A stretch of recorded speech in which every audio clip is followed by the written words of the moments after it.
So what is it about cryptocurrencies that scares you so much? If you lose the password, that money is gone forever. I lose my passwords all the time. Well, right, it is a lot of responsibility. But you could always go with a custodial wallet like Coinbase, like Binance, and etc. Those exchanges rip you off on fees and tax you through the spread. Interesting. Which exchange should I even pick? There's so many of them. I might have something you're interested in. Check out this informational video.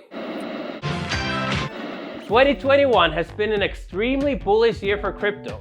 The market cap of the global crypto market is still only 1/5 of the market cap of gold. Now, you've just started learning about this industry and quickly you become stressed because it's a lot to take in, from how to on-ramp your money to the blockchain to which cryptos to buy. One of the scary things when starting your investor journey is where to buy and store your cryptocurrencies. In this video, I'm going to be talking about crypto wallets and explaining some of the upsides and downsides of different types of crypto wallets, and reviewing a new crypto wallet called ZenGo. Many people's first choice is a centralized exchange like Coinbase or Binance. These are great companies, but you'll quickly find out that it's not the most efficient long-term solution.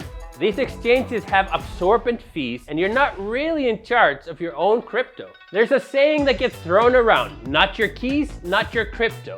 On centralized exchanges, the company actually holds your private keys, not you, and therefore the company is a custodian of your cryptocurrencies. If the exchange gets hacked or fails in any way, you might lose all your money. You have to keep in mind that crypto exchanges are not backed by the federal government like the traditional banks are. What a seasoned investor would tell you is to keep your cryptocurrency on a self-governed wallet like MetaMask. Self-governing comes with its own set of issues. When you set up a private digital wallet, it generates a list of words that are your security phrases or your private keys.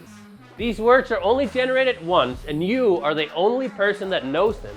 You'll have to store your private keys well because they are the only thing that your account answers to if you for some reason get locked out of it. And that could be an extremely big responsibility because if for some reason you lose your private keys or they are stolen, you have lost all your crypto. There's no recovery mechanism for private keys. Here is where I get to the new wallet, ZenGo. ZenGo is a great middle ground between a centralized exchange or a custody wallet and a self-governed private wallet. There is no private key to protect on ZenGo. Instead, there's a face mapping feature making your face the private key. We have all seen those spy movies where the safest of safes is the one with the face recognition on a bomb-proof sealed door.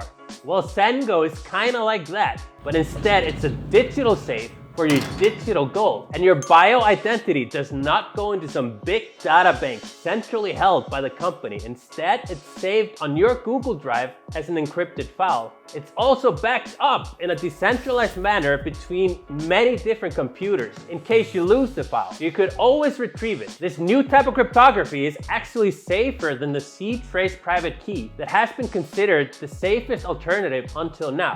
And ZenGo has a super simple interface. And within the wallet, you could trade, buy, sell, and send crypto anywhere. The fees are modest, but since it's not a centralized exchange, all network fees are on you. Network fees are also known as gas fees. It's the operational cost of having a decentralized money supply. As far as fees paid to ZenGo, sending and receiving cryptocurrencies to your wallet is free. I would not recommend buying crypto from ZenGo with a credit card. There's a 6% fee on credit card payments. But then again, I wouldn't advise you to buy crypto with a credit card from any exchange. All crypto exchanges and wallets have high processing fees on credit cards. ZenGo charges a 2% fee for money transfers. That is probably the way that I will buy crypto from ZenGo if I'm not sending money to ZenGo from my other wallet. Outside of ZenGo's fee structure and their super secure biosecurity, they have an awesome customer service.